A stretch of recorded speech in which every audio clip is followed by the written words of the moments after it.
Em seguida, ele oferecia àquela igreja uma mensagem de repreensão por algumas coisas que aquela igreja estava praticando. Também as cartas tinham como significado destacar um símbolo de Cristo, justamente as necessidades que cada igreja estava vivendo. Em quarto lugar, havia sempre uma mensagem envolvendo uma promessa. Sempre que João destaca as cartas que ele havia de oferecer às igrejas, ele embasava as cartas com uma promessa de Deus. E quinto e último lugar, era uma referência histórica que esclarecia para aqueles dias e para os nossos também, um pouco da mensagem que estava sendo oferecida. Então, quando você ler o livro do Apocalipse, entenda que esses cinco destaques sempre vão estar contidos nele. Primeiro, uma mensagem de louvor, uma mensagem de repreensão, um título simbólico de Cristo, adaptado às necessidades da igreja, uma promessa àqueles que vencem. Quantos vencedores estão reunidos aqui nesta noite, neste auditório? Então, uma mensagem aos vencedores e uma referência histórica que esclarece um pouco a mensagem que está sendo dita. Nós vamos hoje, em detrimento da ceia, ler a carta que foi escrita à igreja de Éfeso. Portanto, capítulo 2, a partir do verso 1, eu quero que você tenha a sua Bíblia aberta para eu fazer alguns comentários e em seguida oferecer a você um desafio. Desde que começamos aqui esse momento de adoração, eu não sei você, mas eu tive a nítida certeza de que foi aqui preenchido com uma fumaça da presença de Deus neste lugar. Você sentiu o mesmo? Eu senti a liberdade do Espírito Santo, e a coisa mais maravilhosa que eu pude perceber foi a presença de Jesus andando entre nós. Isto para mim foi glorioso, porque quando Jesus está num lugar, Ele toca no mais profundo do nosso coração. Quando Ele está presente numa reunião como esta, Ele costuma não só falar, mas agir em cada um de nós. E eu estou entendendo de que a palavra que eu vou deixar hoje tem muito a ver com o momento que estamos vivendo como comunidade da graça. Eu creio que o Senhor quer levar eu e você a um relacionamento muito mais profundo com Ele.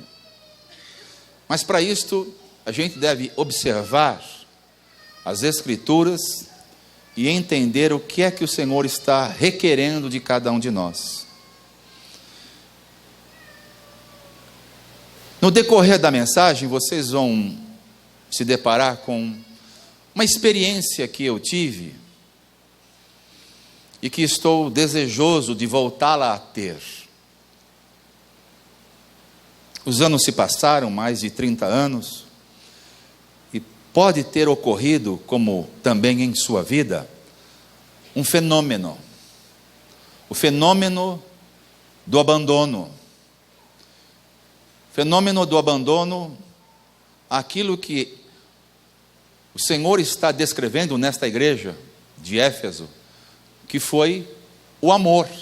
Este é o ano em que a comunidade da graça está trabalhando e está ministrando sobre o tema relacionado ao amor, ou seja, vivendo em amor, baseado na carta do apóstolo Paulo à igreja de Corinto, no seu capítulo 13.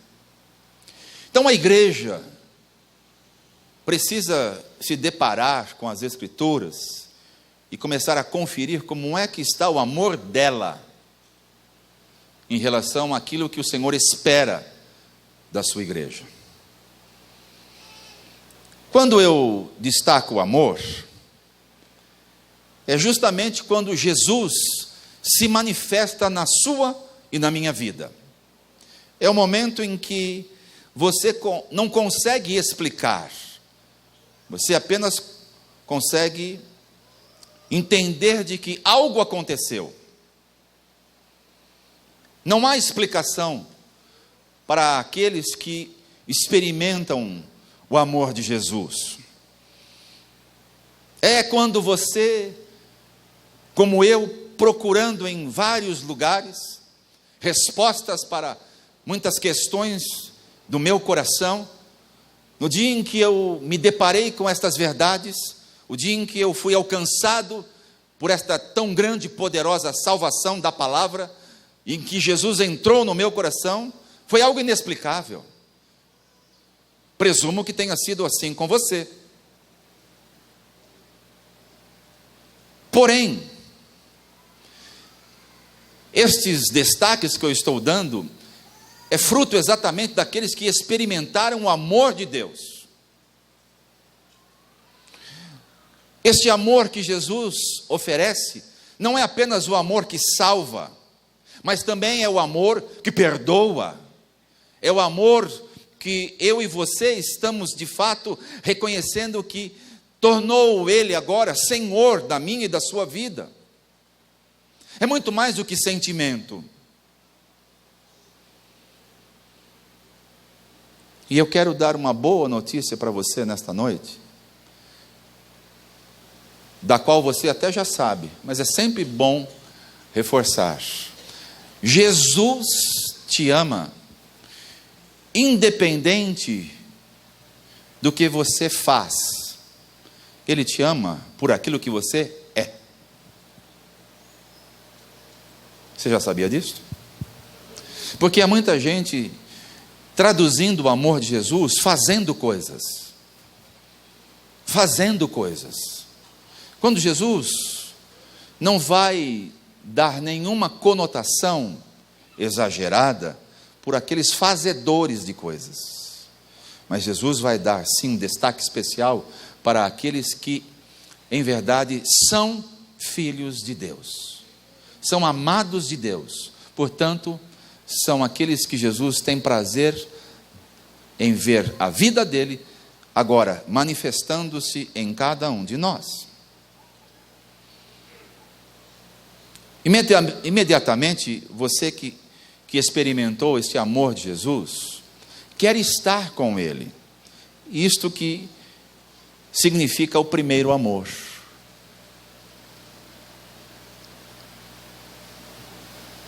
Pessoas que receberam este amor de Jesus, não abandonam Jesus por nada, não deixam Jesus por nada. Mas olha o que pode acontecer com pessoas que amam a Jesus. Coloque os seus olhos no verso 1.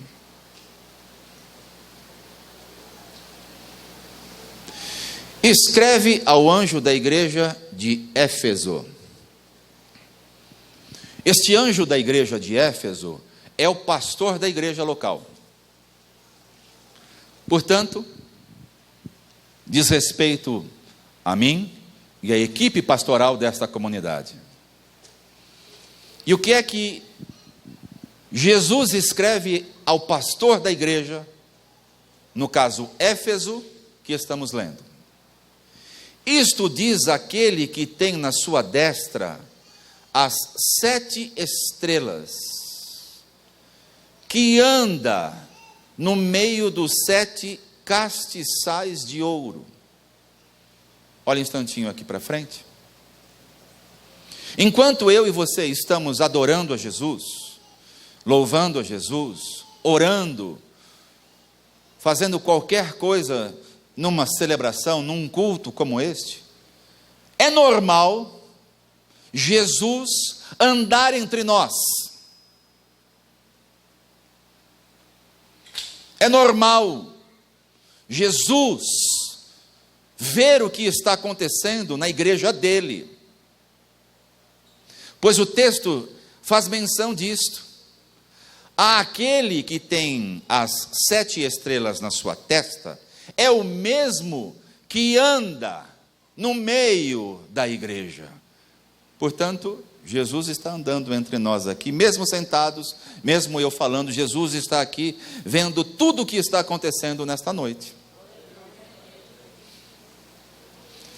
Versículo de número 2.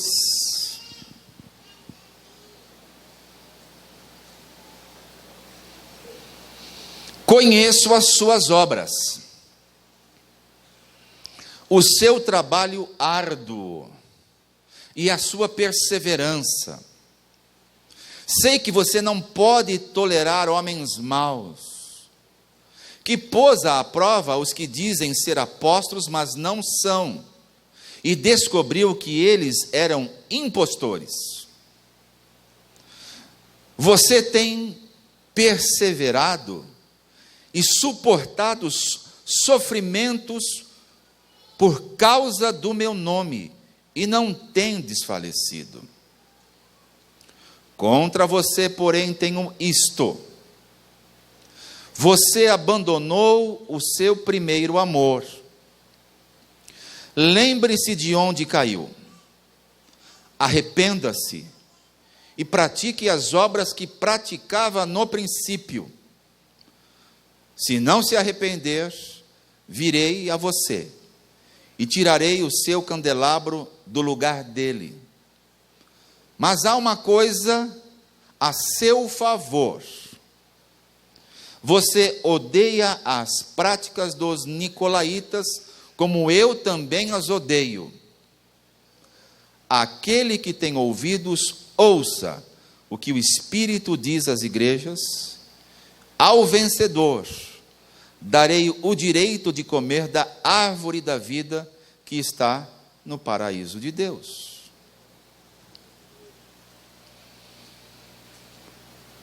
A escrita a Éfeso, cidade da Ásia Menor, cidade rica, cidade que era conhecida pelas suas vaidades. Imperava nesta cidade muito misticismo, portanto. Muita idolatria, muita imoralidade e muita perseguição. Havia também ali um templo chamado Diana, uma deusa, em que as pessoas iam a este culto, e durante o culto, as pessoas se prostituíam. Olha que culto este. Enquanto estavam oferecendo à deusa Diana o seu culto, havia prostituição. As pessoas se prostituíam. Porém, a igreja de Éfeso é uma igreja interessante. Quando começa a nascer a igreja de Éfeso, ela nasce através do apóstolo Paulo. E Deus precisou de um homem para começar a sua igreja. Deus precisou de quantos homens?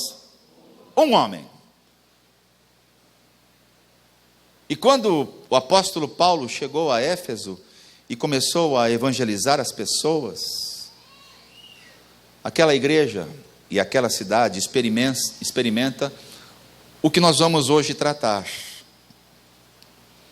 Ela experimenta o amor de Jesus. Aquela igreja e aquela cidade são transformadas. As pessoas são transformadas e a cidade é transformada.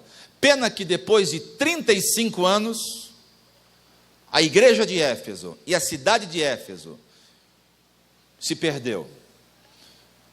Hoje a cidade de Éfeso não passa de ruínas, mas há uma igreja do avivamento, uma igreja do amor, uma igreja onde as pessoas se identificavam com a pessoa de Jesus, com o anúncio do Evangelho, de pronto o recebiam, de pronto experimentavam este amor, e aquela cidade toda era alcançada pela experiência do amor de Jesus.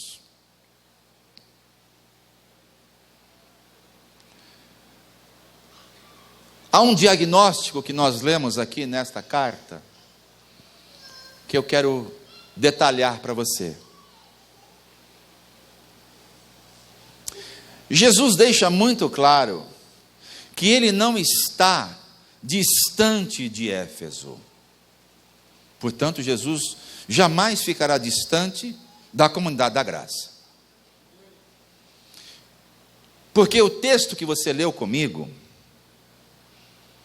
fala que ele nem está distante nem ausente, mas ele está entre a igreja. E você já sabe, porque temos mencionado isso vez após vez, que a igreja não são tijolos, não são equipamentos, igrejas são pessoas. Quem é a igreja? Eu sou a igreja, você é a igreja. Portanto, sendo você a igreja, Jesus está entre nós.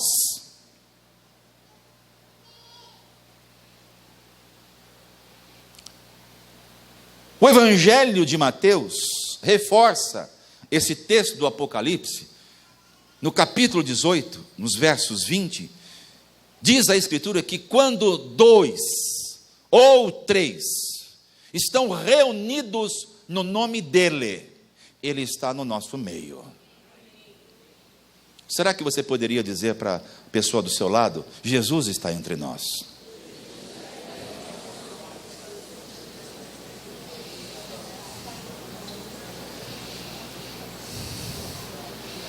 O grande erro que cometemos é que, por não vê-lo, achamos que ele está ausente ou distante.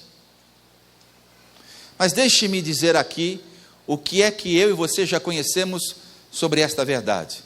A Bíblia diz que ele é o Emanuel.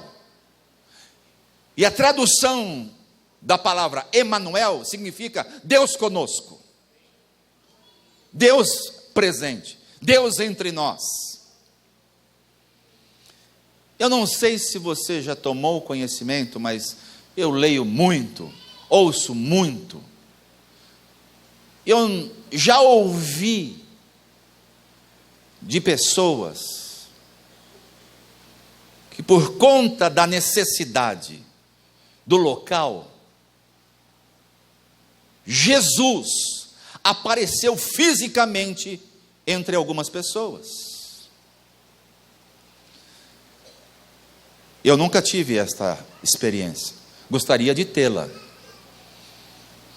Mas Jesus, por exemplo, na África, onde há muita ausência do Evangelho, os cristãos, quando alguém morre da sua comunidade, eles não enterram como nós aqui ocidentais fazemos.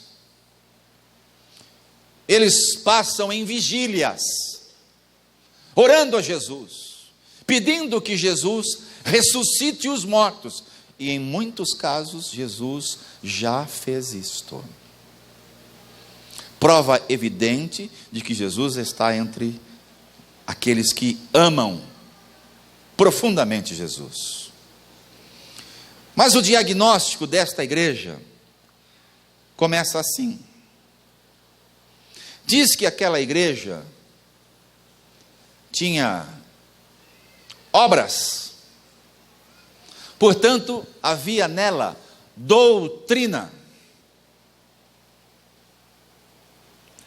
E mesmo com a tentativa de, em Éfeso, haver a penetração de heresias, a igreja era fiel à doutrina. Jesus adverte que na sua igreja pode entrar lobos vorazes. Pessoas com pele de ovelha, mas não são. Daí nós, pastores, com discernimento espiritual, estarmos atentos, para que nenhum lobo entre no seio do rebanho, para trazer heresias, comportamentos estranhos. Jesus fala dos falsos profetas. Tudo isso está registrado em Mateus 7 e Atos 20. São as referências que eu estou oferecendo a você. Na igreja de Éfeso, havia discernimento espiritual. Era uma igreja que tinha discernimento. Muitas vezes temos orado para o Senhor nos dar discernimento. Em Éfeso havia isto. Os nicolaítas, grupo que infiltrava-se na igreja com doutrinas liberais. Por exemplo, os nicolaítas, eles admitiam que o sexo não era só no casamento, era antes do casamento e fora do casamento. E aquela igreja em Éfeso repreendia os nicolaítas, porque havia entre eles discernimento. Olha que igreja maravilhosa, uma igreja com doutrina, uma igreja com discernimento espiritual, uma igreja que estava envolvida com a obra de Deus, ou seja, uma gente que fazia muito, e tinha operosidade no que fazia.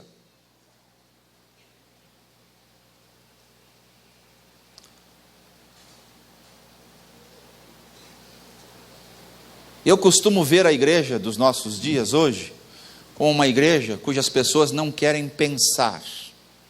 As pessoas estão mais interessadas em sentir do que pensar.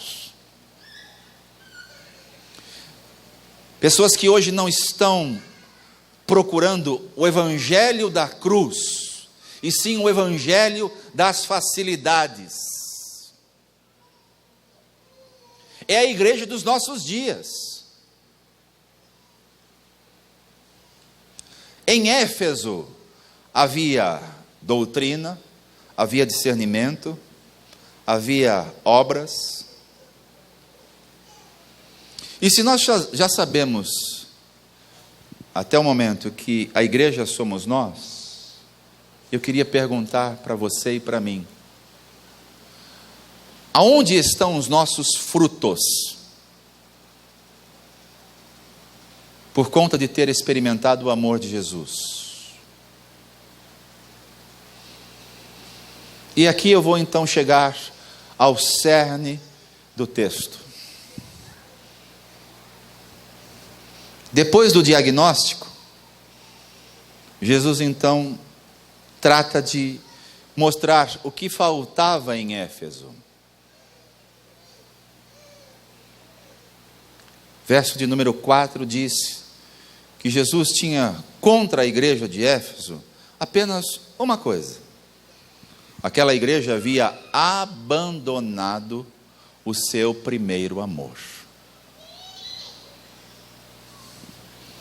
Tinha doutrina, tinha discernimento, tinha obras, fé operosa, mas aquela igreja que começou bem, no decorrer dos anos, se perdeu, porque Jesus, que anda entre as igrejas, verificou que ela, igreja, agora tinha abandonado o seu primeiro amor. E você deve estar se perguntando: pastor, explica melhor o que significa este primeiro amor. E eu vou tentar fazer isto de forma bem objetiva. O primeiro amor é perdido quando eu e você amamos mais a estrutura do que Jesus. Você sabia disso? Eu amo tocar. Eu amo pregar. Eu amo visitar os enfermos nos hospitais. Este é o meu chamado. Não há nada de errado em você tocar, visitar enfermos, pregar. O problema é que se isto for seu maior amor, você pode estar vivendo o mesmo que viveu Éfeso. Perda deste amor. Porque é muito sutil. E eu vou explicar para vocês.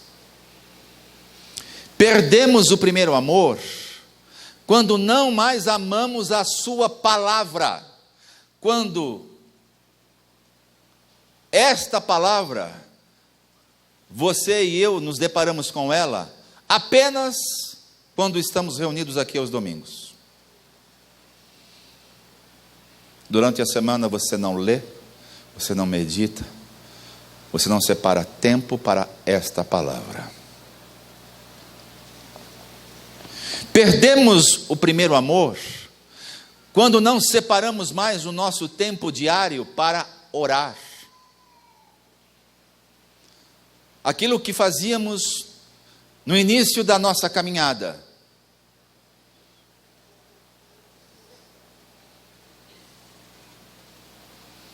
Com o decorrer dos anos, conhecendo um pouco sobre estrutura de igreja, os cultos, alguns já têm isto formatado. Às 19 horas está iniciando o louvor.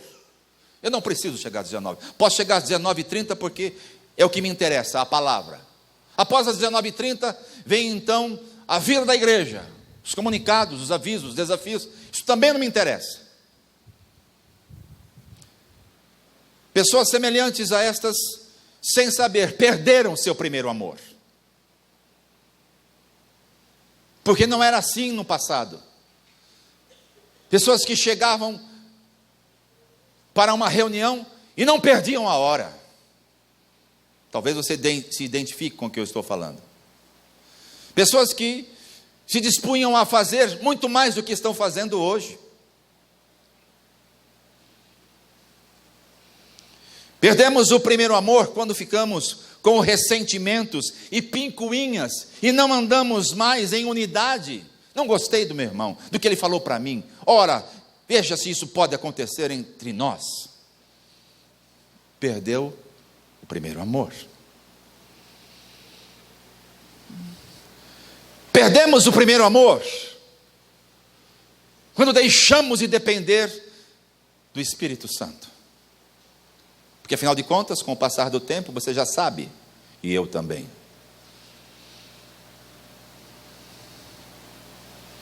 Eu ouvi certa vez de um pastor renomado, que ele não precisava de muito tempo para preparar uma mensagem. Ele disse que, sentado numa cadeira com um lápis e um papel, em 5 minutos ele preparava um sermão.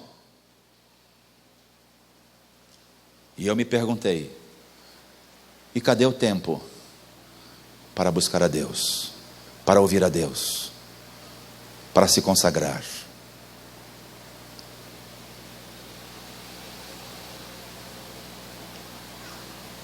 A perda do primeiro amor pode estar mais próxima e real do que você pode imaginar.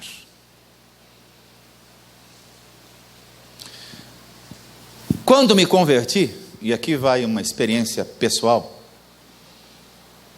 quando eu me converti, membro da comunidade da graça,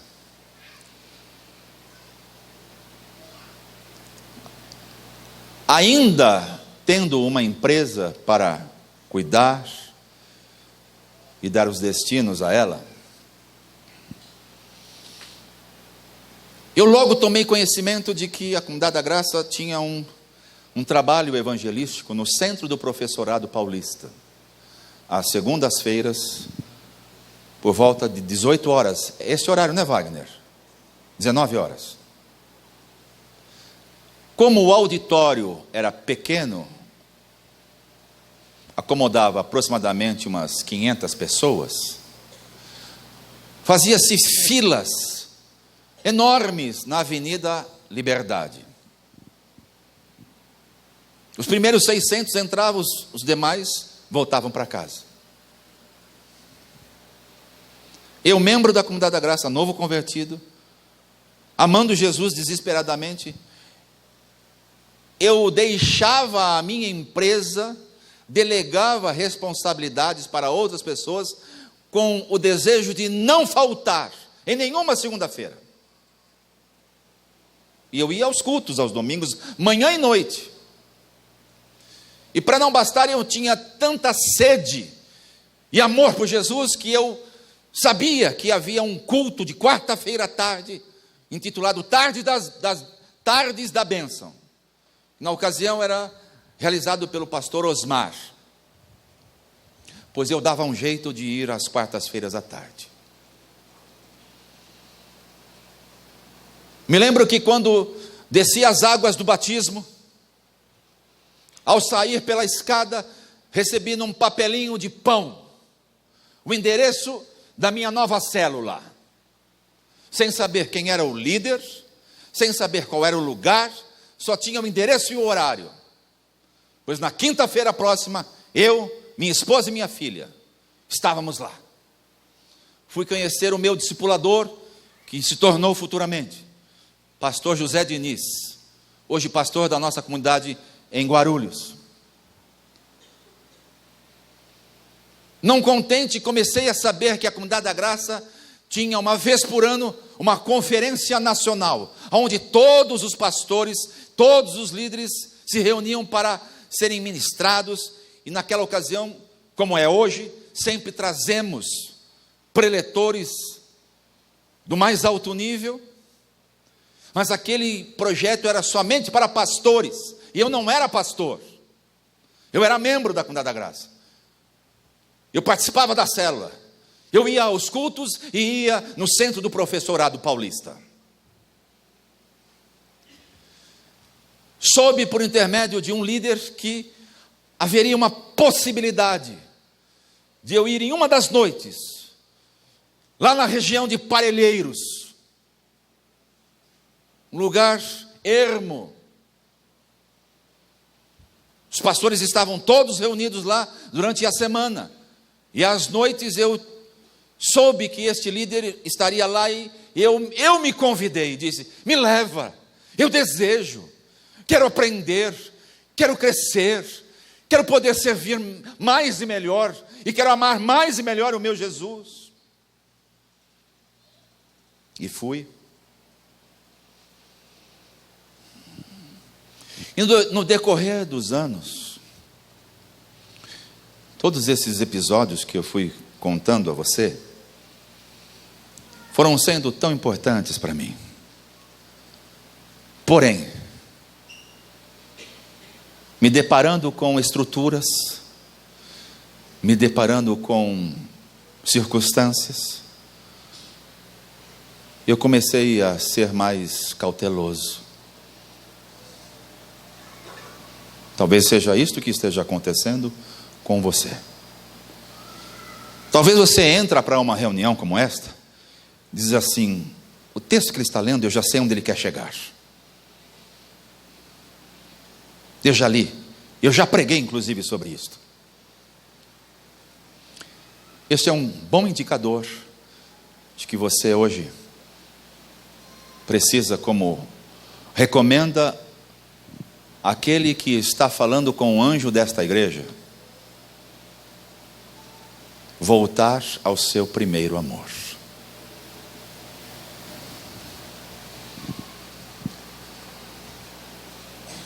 Qual é a advertência de Jesus para aquela igreja de Éfeso e para a igreja Comunidade da Graça aqui em Zona Norte?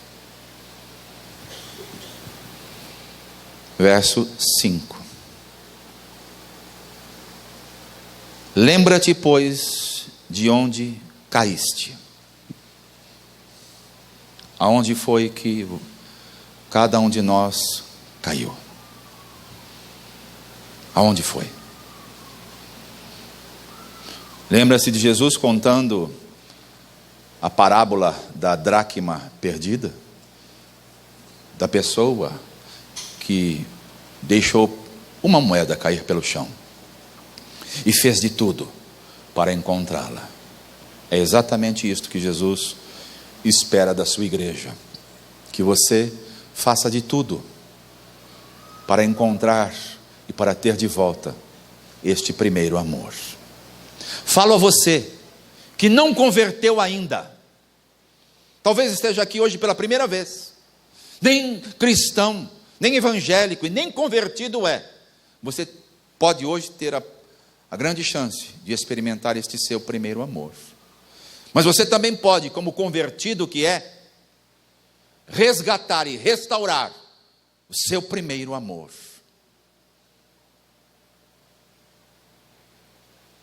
Porque o convite de Jesus é muito simples. Ele diz: lembra onde caíste, volte às práticas das primeiras obras. Onde caiu, volte lá. Onde caiu, volte lá. O grande destaque que eu quero dar hoje aqui é que nós queremos, primeiro, sabendo onde caímos, começar daqui para frente. E não é assim. Uma vez informados aonde caímos, temos que voltar lá. Temos que dizer: foi aqui. Foi aqui que eu abandonei. Foi aqui que eu deixei de priorizar a oração. Foi aqui que eu deixei de priorizar a palavra. Foi aqui que eu deixei de dar aquilo que eu sempre dei valor, que era minha intimidade com o Senhor. Eu me lembro, irmãos, olha, você passa por crise e eu passei e devo passar por outras tantas. Mas depois de ser discipulado, depois de ser orientado a tomar algumas decisões difíceis em relação à vida profissional, me vi desempregado. Porém, nesse momento do desemprego, porém nesse momento de dificuldades, eu me lembro como hoje, eu e a minha esposa saíamos para vigílias, sem a igreja ter vigílias. Me lembrei do que você disse, retomar a oração na família. Saíamos para a oração. Deus nos deu, na ocasião em que tínhamos em abundância um lugar de retiro, uma chácara, aqui na região de Jacareí. Pois eu e a minha esposa fazíamos isto sistematicamente. Íamos para esse lugar não para desfrutar de piscina, de qualquer outra coisa. Íamos para esse lugar para orar, para buscar a Deus. E sabe de uma coisa? Naquele momento em que estávamos ali, quantas vezes em meio ao choro, em meio à lágrima, quer seja varrendo, quer seja fazendo qualquer outra coisa, nós louvávamos a Deus, e havia um amor que eu não conseguia segurar dentro de mim. Mas o tempo passou, os anos se passaram, e eu fui me acostumando com os cultos, fui me acostumando a pregar, fui me acostumando a fazer outras coisas, e deixei lá atrás o tempo que eu tinha. Há alguns dias eu tenho chamado a minha esposa, tenho dito a ela: precisamos voltar a algumas práticas. Como eu amava Jesus mais do que eu amo hoje. Como eu me entregava a Ele mais do que eu me entrego hoje. Vocês às vezes dizem: nossa, pastor, o senhor se dedica tanto, o senhor faz tanto.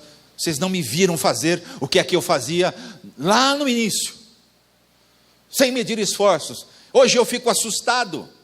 Eu fico assustado com alguns de vocês que pensam 2, 3, 4 vezes quando existe um projeto da igreja. Estão cansados, estão sem vontade, estão sem ânimo, estão sem... Eu fico pensando: mas cadê o amor de Jesus? Olha aí, nesta época em que eu ia na célula, era no Jardim Eliane, lá em Itaquera. Eu morava no Tatuapé. Eu não tinha carro. Eu pegava 2 conduções. Frio, calor. Criança pequena. E nós íamos e não falhávamos uma quinta-feira. Talvez se fosse hoje eu teria que repensar muitas coisas. Eu racionalizaria mais. Eu diria, não, eu vou ver se eu vou. A ausência do primeiro amor faz isto. Porém, a paixão do primeiro amor faz você fazer coisas extravagantes para Jesus. E eu venho nesta noite convidar você para tomar a ceia comigo. Para saber se você tem amado como amava no início. Ou se você perdeu este amor em algum lugar.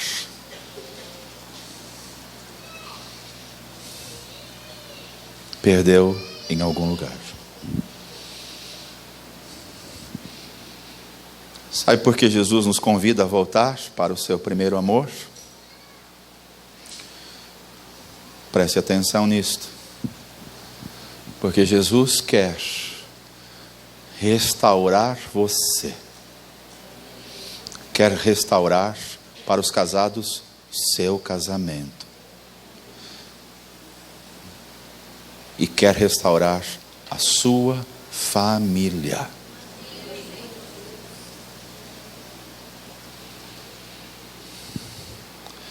Porque Ele sabe, Jesus sabe, que a minha tendência e a sua é esfriar. Sabe qual é a sua e a minha tendência? Esfriar. Pastor Wagner postou no sábado à noite o texto de Timóteo, dizendo que nos últimos dias o amor de muitos, não é o do ímpio, não é daquele que está hoje voltando do estádio de futebol, nem daquele que está no barzinho. Este amor não vai esfriar porque nunca aqueceu, mas refere-se a você e a mim, que estamos aqui. A tendência é o esfriamento. E Ele te convida hoje para voltar a este primeiro amor. Qual a resposta que você dará? E eu também. Se é que você quer, e eu também, tomarmos ceia hoje. Para você não fazer da ceia algo sem propósito. Come pão e bebe suco de uva. Jesus diz, para você tomar a ceia e eu também, nós temos que nos examinar.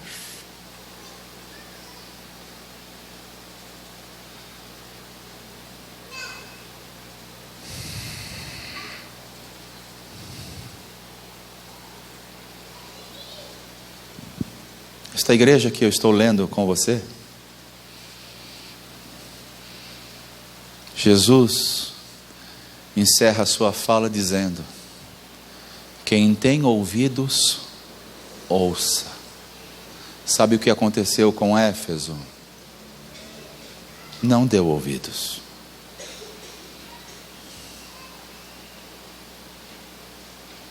Aquela igreja não quis ouvir. Sabe o que aconteceu com ela? Deixou de existir. Você pode ficar de pé comigo? Queria chamar o Ministério de Música aqui em cima.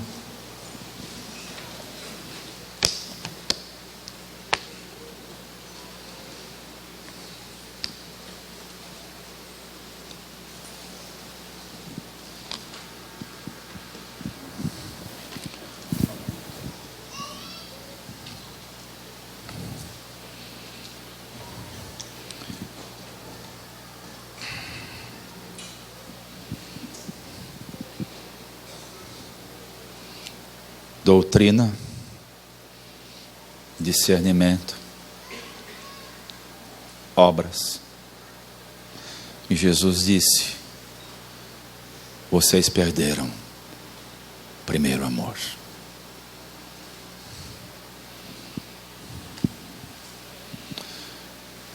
Pastor Carlos Alberto costuma dizer que o importante não é como eu e você começamos a vida cristã, mas é como nós vamos encerrá-la.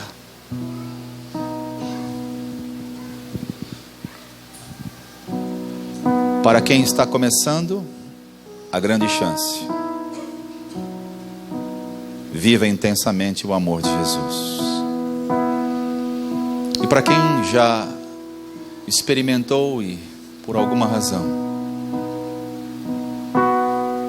perdeu este amor, hoje o Senhor diz: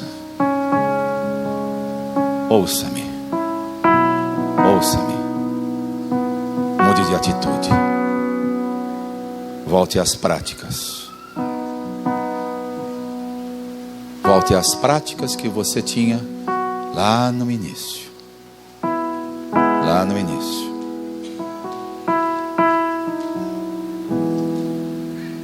Quantos de vocês, estando aqui hoje, ouvindo tudo que eu comentei, compartilhei, contando a minha experiência e o meu diagnóstico, identificam que precisam restaurar e voltar ao primeiro amor? Quantos precisam disto hoje aqui? Se você precisa, antes de tomar a ceia, quero convidar você a vir aqui à frente comigo. Você que já é convertido e por alguma razão perdeu esse primeiro amor, venha bem aqui à frente, Judite, bem aqui à frente, para que caibam todos.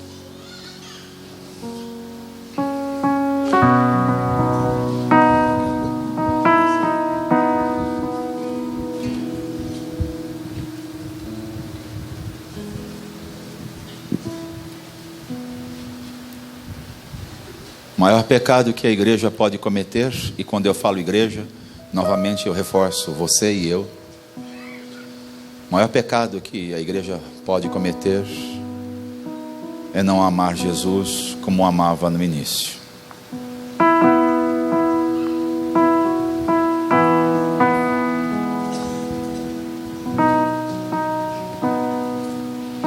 Não sei se isto acontecia com vocês,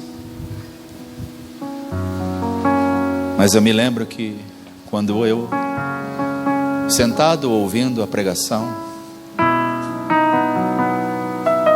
estando na célula, quando compartilhava a palavra, meu coração disparava. Meu coração disparava.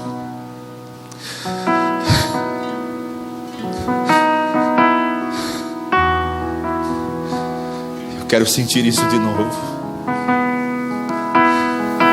Quero sentir isso novamente, com intensidade. Estou dizendo que eu não me preparo, que eu não me consagro. Não é isto. Mas havia um amor tão grande dentro de mim. Este amor me fez deixar tudo. Deixei renda, deixei posses,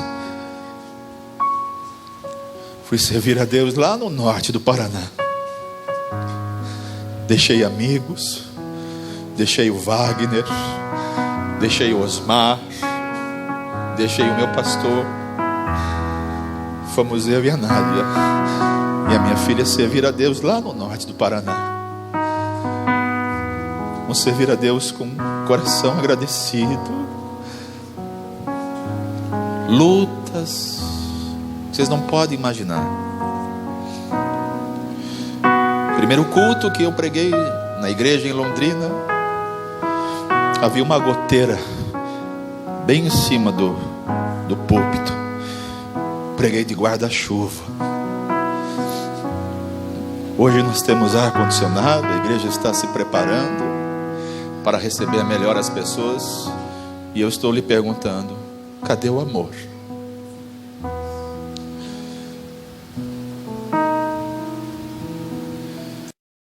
Já fui assistido por cesta básica, pela comunidade da graça.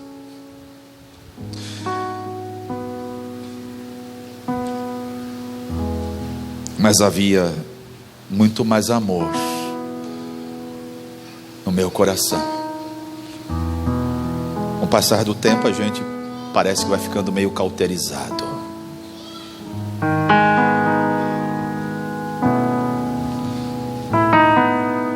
Você que está aqui à frente, que está dizendo que quer que o Senhor restaure este seu primeiro amor, coloque as duas mãos sobre o seu coração.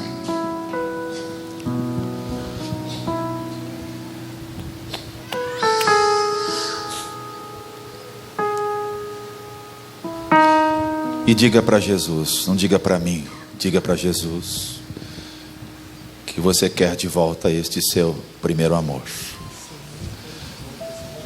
Diga isso agora. Diga que você quer de volta. Diga que você está arrependido.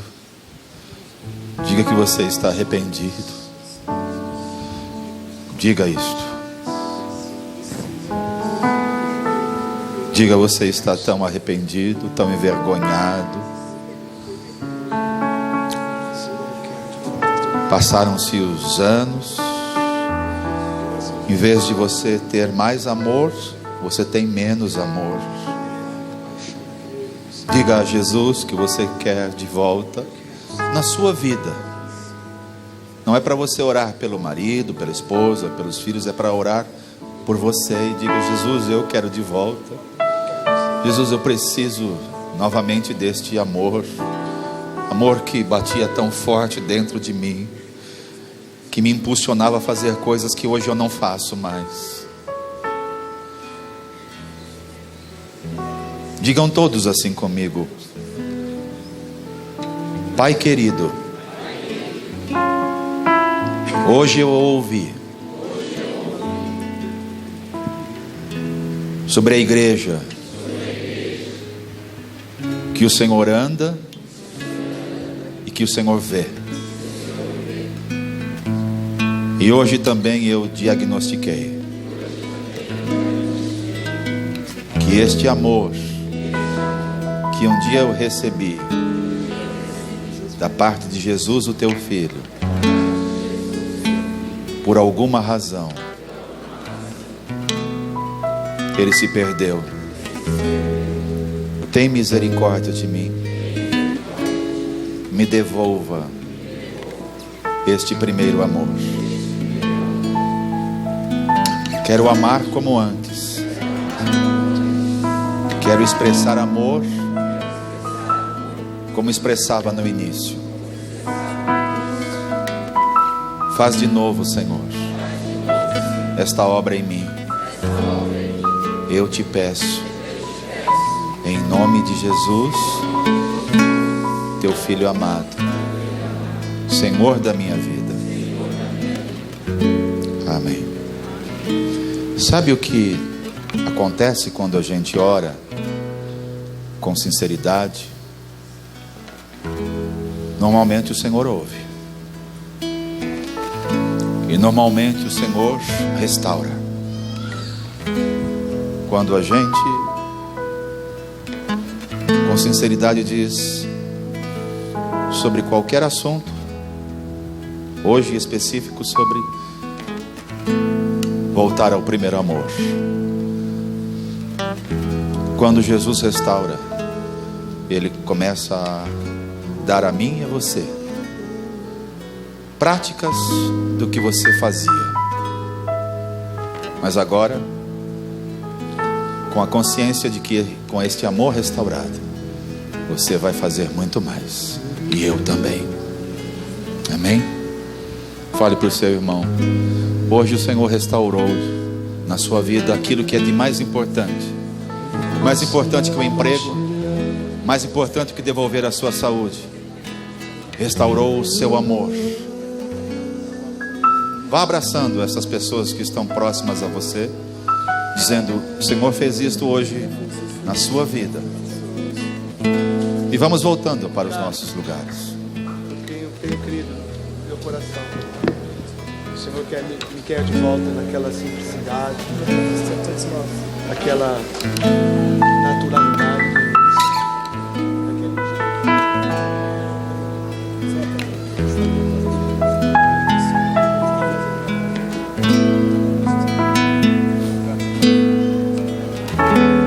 Quero ser como criança. É isso que eu quero. Te amar pelo que é. Voltar à inocência.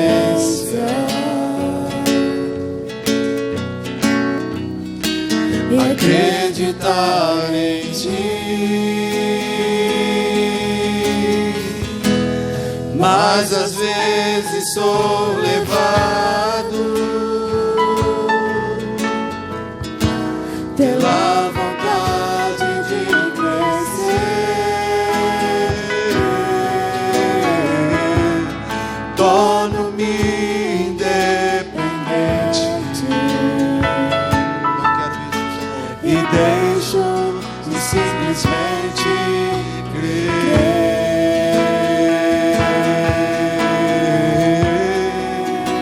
Não posso viver longe do teu amor, Senhor. Não posso viver longe do teu afago, Senhor.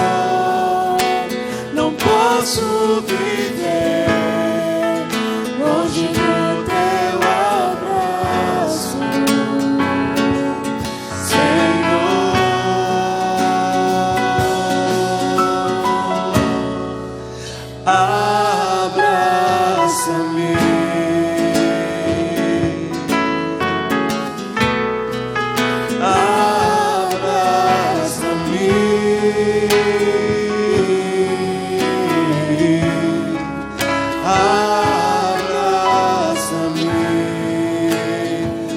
teus braços de amor, Senhor.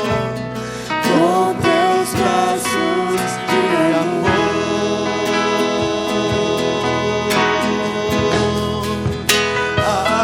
abraça-me.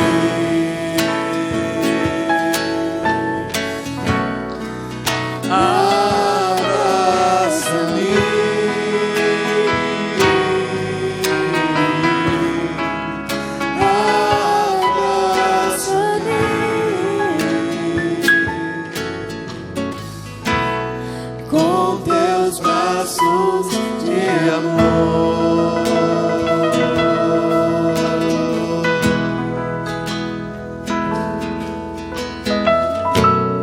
Das práticas que eu quero voltar a ter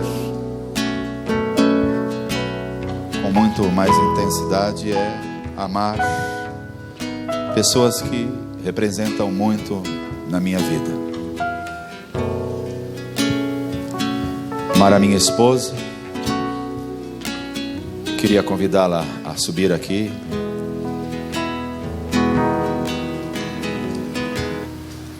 Preciso expressar mais o amor na vida dela.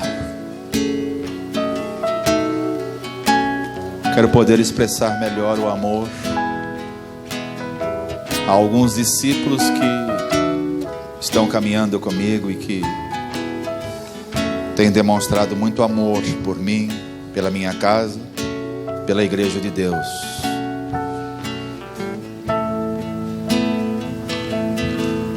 Um dos discípulos que eu faço questão de honrar e servir é o Ronaldo e a Silmara, que eu peço que subam aqui comigo. Outro casal amado do meu coração é o Cláudio e a Márcia, Da mesma forma, peço que subam aqui. Me dão a honra e o privilégio de servir, não somente a eles, mas a casa e a família deles. Alguém muito especial para o meu coração e da Nádia é o Júlio e a Cássia. Se possível, gostaria muito de tomar a ceia com vocês novamente.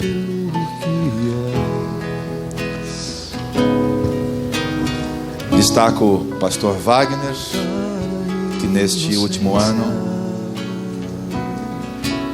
tem sido meu amigo mais próximo, alguém que tem chorado comigo, que se alegrado comigo, tem me ajudado a pensar sobre a igreja que nós estamos edificando aqui na Zona Norte. Uma igreja com bases nos princípios e uma igreja totalmente em célula. Estes são os princípios da palavra em que eu e o Wagner temos trabalhado. Tenho podido expressar amor e quero fazê-lo muito mais com outro casal de discípulos. Eles não estarão aqui, que é o Felipe e a Camila. Felipe viajou para Goiânia hoje, volta só amanhã, e a Camila está ministrando no Comuna Kids, culto infantil. E você, que me dá o privilégio de servi-lo. Pastor é aquele que serve. Pastor não é aquele que tem título. Estou cansado de dizer isto para vocês e vou continuar dizendo. Pastor é aquele que dá a vida. Pastor é aquele que tem ovelhas. Pastor é aquele que para o que está fazendo para atender a ovelha. Pastor não é para ser servido, é para servir. Pastor é a referência que eu e você temos do bom pastor, que é Jesus. E como você me dá o privilégio de servi-lo, hoje eu quero servir e tomar a ceia com você. Quero dizer para você que quando você falhar e errar, nunca espere de mim qualquer palavra de condenação. Espere sim compreensão, ajuda, para que você seja restaurado no erro, na falha e siga em frente. É assim que nós vamos construindo esta comunidade, com gente que está disposta a ser cuidada, moldada, talhada, e gente que quer se desenvolver na vida cristã. Por isso você está aqui. Quando Jesus reuniu seus amigos, a quem chamamos de discípulos, depois de ter feito uma refeição com eles, Jesus pega então um pão sem fermento. Este aqui tem fermento. Jesus parte aquele pão e Jesus diz: vocês estão vendo isso aqui em minhas mãos? Isto aqui simboliza o meu corpo, que eu estou partindo por vocês. Eles não entenderam muito naquele momento, porque Jesus só depois disso ia ser crucificado e morto por eles.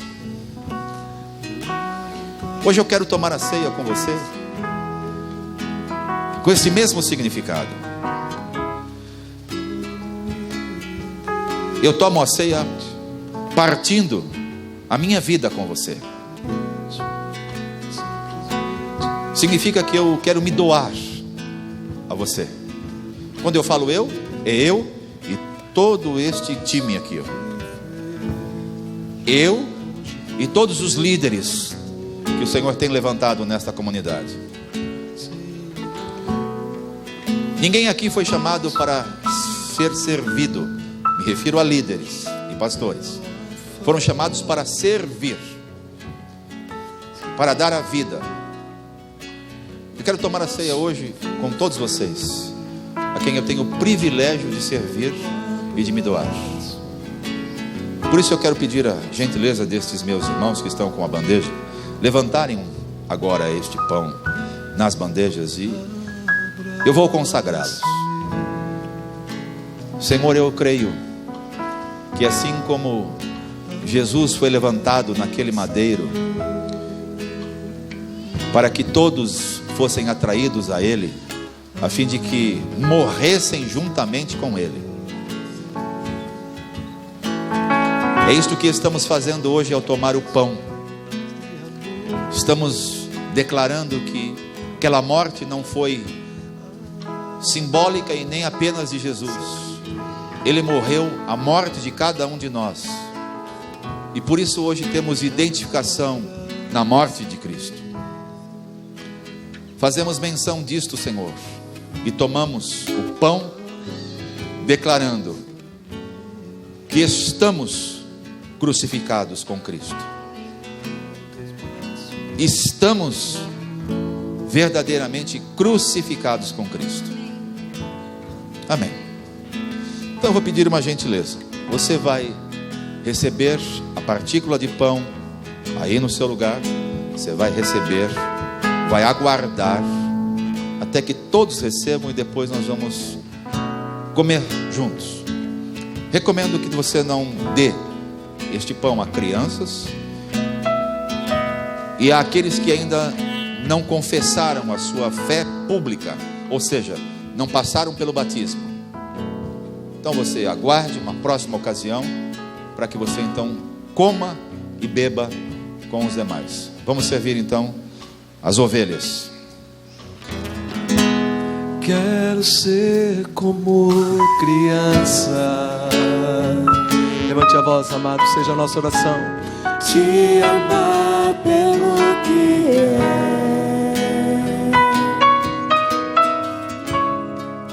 voltar à inocência, acreditar em ti. Mas às vezes sou levado pela vontade de crescer. Torno-me independente e deixo de simplesmente crer. Quero ser como criança. Basta essa sua declaração nessa noite. Te amar pelo que é, Voltar à inocência. Quero ser assim novamente, voltar à inocência,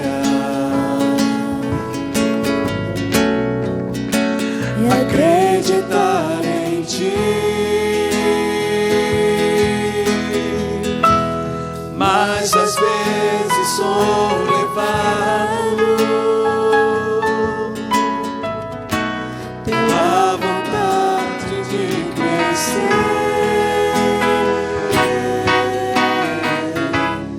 Torno-me independente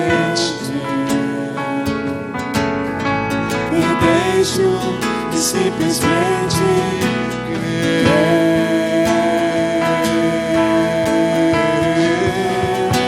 Não posso viver longe do teu amor, Senhor.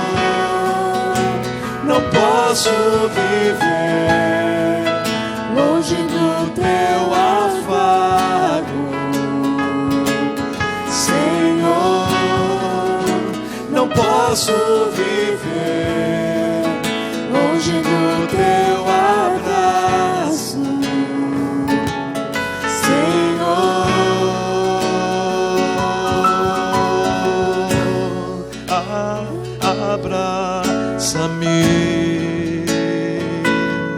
Peça isso a Ele.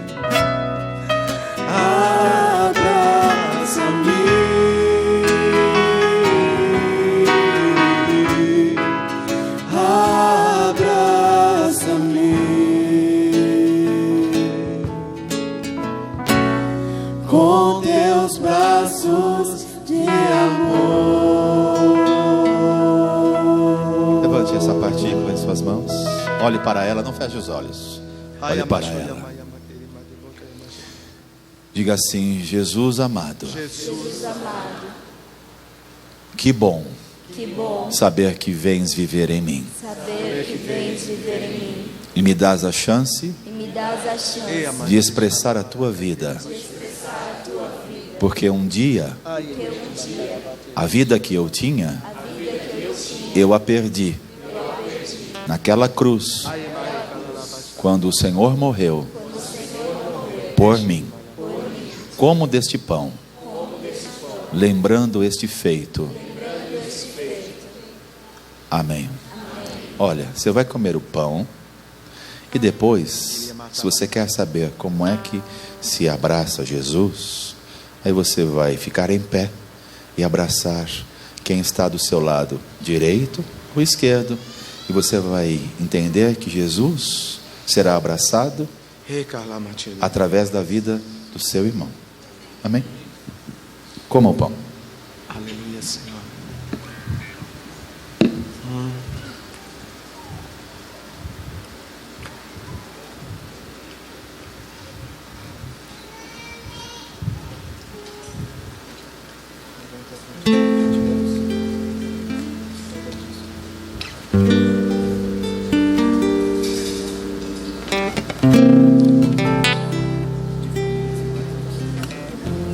Você é muito amada, viu? Minha casa sabe muito bem. Vocês também são muitos.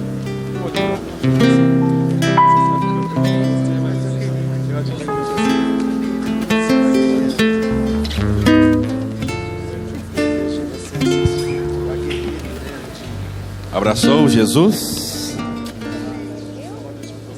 Tem Jesus gordo, Jesus magro, Jesus cabeludo, Jesus sem cabelo, Jesus alto, Jesus baixo, mas todos são Jesus. Todos são Jesus, né, Dalton? Todos são Jesus. Depois de ter partido o pão, comido com aqueles 12 homens, Jesus pega uma taça. Eu imagino que não seja como esta, seja diferente, mas o sentido é o mesmo. Jesus pega vinho, naqueles dias não era suco, era vinho mesmo, e Jesus diz: olha, vocês estão vendo este vinho, cor do sangue? Quando o meu corpo for pendurado no madeiro, quando eu morrer na cruz, verterá sangue.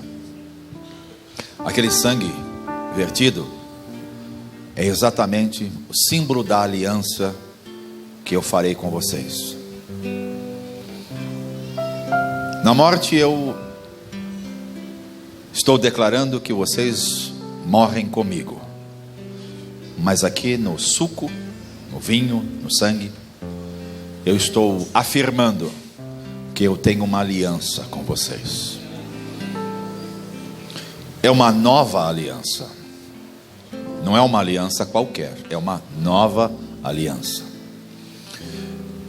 Aliança agora firmada com todos aqueles que identificados com a morte e a ressurreição. Aliança é diferente da morte. Na morte a gente não sorri, a gente não se alegra, a gente apenas faz uma constatação que morremos. Mas na aliança que Jesus firma, ele está dizendo: olha, eu vou dar agora vida abundante a vocês, eu vou dar alegria perpétua a vocês, eu vou dar tudo o que vocês precisam. Por isso que ele firma uma nova aliança. E se você participou do pão, declarando a sua morte, convido você a, quando chegar aí a bandeja com o cálice, primeiro, sorria. Segundo, afirme esta aliança de vida que Ele fez com você e vai mantê-la para sempre. Amém? Senhor, nós temos agora suco da videira. Dele vamos tomar, declarando que a vida de Jesus agora é a nossa vida. Obrigado por esse grande milagre que provamos na pessoa de Jesus, o teu Filho amado. Amém. Quero convidar você a receber agora a bandeja com o cálice. E o cântico vai esse mesmo? Bom é ser amigo. Oh, acertou em cheio. Tá vendo como é bom eu ter amigos como o Wagner? Vocês estão esperando eu por quê? Pode ser. Aqui é só uma prosa nossa, conversa minha e do Wagner aqui. Que bom é ser amigo dos amigos de Deus, ouvir a voz do Pai através do meu irmão, receber vida, pra vida oferecer. Sou feliz na família de Deus. Vai tocando o seu irmão, toca essa pessoa amada e diz: que bom é ser amigo dos amigos de Deus, ouvir a voz do Pai através do meu irmão, receber vida, pra vida oferecer. Sou feliz na família de Deus. Diga isso para o seu irmão nesta noite: que bom é ser amigo. Que bom é ser amigo dos amigos de Deus, ouvir a voz do Pai através do meu. Você que já tomou o suco, vai ficando em pé. Vai profetizando isto na vida do seu irmão. Agora eu tenho um amigo. Jesus é o meu maior e melhor amigo, mas você também é meu amigo. Vá declarando isto nesta noite.